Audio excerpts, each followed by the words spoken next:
Hi guys, it's Shyanne, and today I'm going to be talking all about sound. So let's get started.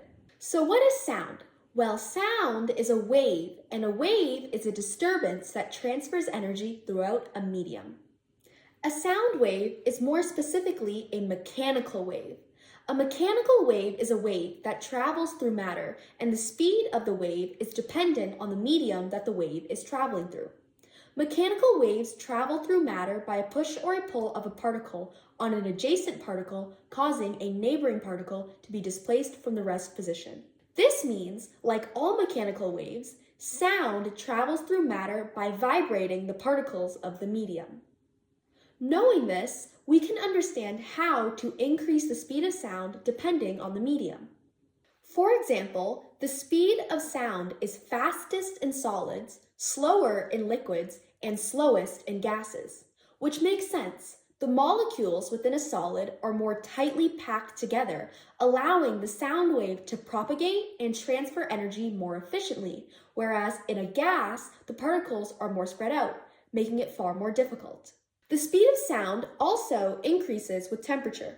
This makes sense as well, because mediums with greater temperatures have greater kinetic energy, meaning the particles are moving faster. Faster moving particles can then transfer the energy of the sound wave more quickly. The speed of sound in air at 0 degrees and 101 kPa is 331 meters a second. However, the speed of sound in air increases with temperature. The change in the speed of sound caused by a change in the temperature can be represented by the following equation.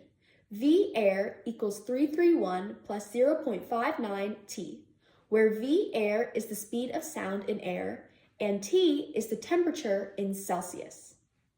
It may come as a surprise, but sound waves are not the typical kind of waves we think of. The most commonly thought of waves are transverse waves. Transverse waves are waves where the particles of the medium vibrate at right angles perpendicular to the motion. Sound waves, on the other hand, are longitudinal waves. Longitudinal waves are waves where the particles of the medium vibrate parallel to the motion. Sound has many properties that support the idea that sound waves are mechanical waves. For example, sound waves transmit energy. They transmit energy by vibrating the particles of the medium they are traveling through. Sound waves reflect off barriers, such as when you yell and the sound waves you emit bounce off a barrier and come back to you, and sound waves require a medium, such as sound traveling through air. Now, let's go over the properties of sound waves that allow us to describe sound. When we talk about loudness, the loudness of a sound, we are actually referring to the amplitude of the sound wave that we are hearing. When we refer to the pitch of a sound, we are actually referring to the perceived frequency of the sound wave that we are hearing, and this changes depending on the source and the observer. This is known as the Doppler effect, and it will be discussed shortly in this video. I mentioned before that sound waves are not transverse waves. However, an electronic instrument exists known as an oscilloscope, which can display sound waves in the form of transverse waves. This allows us to better observe properties such as amplitude and frequency on sound waves. A healthy young human has a hearing frequency range from 20 Hz to 20,000 Hz. Infrasonic refers to sound frequencies lower than 20 Hz. Audible refers to sound frequencies within 20 to 20,000 Hz.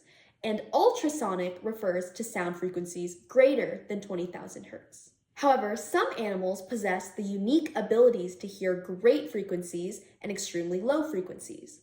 Bats can hear up to 120,000 Hz, dolphins can hear up to 200,000 Hz, and elephants can hear as low as 5 Hz. The amount of energy transported past a given area of the medium per unit of time is known as the intensity of the sound wave. Sound intensity is the amount of power in sound and is measured in watt per area. So have you ever noticed that as you are on the road and an emergency vehicle speeds away from you, the sound of their siren becomes lower pitched? Well, this is a phenomenon known in physics as the Doppler effect. The Doppler effect is the change in frequency due to an observer or a source in motion. Sound waves experience the Doppler effect, but so do other kinds of waves, such as light waves. So let's say we have an emergency vehicle approaching you. Well, as the sound waves approach you, they become compressed. They have shorter wavelengths, and this results in a higher frequency due to more waves passing you each second. Similarly, if you had an emergency vehicle leaving you, as more waves move away, they become greater wavelength. They move apart and result in a lower frequency sound as less waves pass you each second. The change in frequency of a sound wave caused by either a source or an observer in motion, and the resulting change in wavelength is known as the Doppler shift. Mach speeds refer to multiples of the speed of sound within a particular medium. Mach speed simply refers to a multiple of the speed of sound within a particular medium. So let's say the speed of sound within our medium is 331 meters a second. Well, traveling at Mach 1 would mean you're traveling at 1 times the speed of sound. So that would be 331 meters a second in this particular medium. If you are traveling at Mach 2, well, you are traveling at 2 times the speed of sound, or double the speed of sound. So in our case, 331 meters a second times 2 is 662 meters a second. So Mach 2 is a speed of 662 meters a second. Objects traveling below the speed of sound are referred to as traveling at subsonic speeds. Objects traveling at the speed of sound are referred to as having a speed of Mach 1, and objects traveling at speeds greater than the speed of sound are referred to as having supersonic speeds. Aircrafts emit sound in all directions. When aircrafts travel at speeds equal to the speed of sound, so at a speed of Mach 1, the sound waves get compressed in front of the aircraft but spread out behind the aircraft. This causes the waves to constructively interfere. They pile on top of each other to create what's called a shock wave.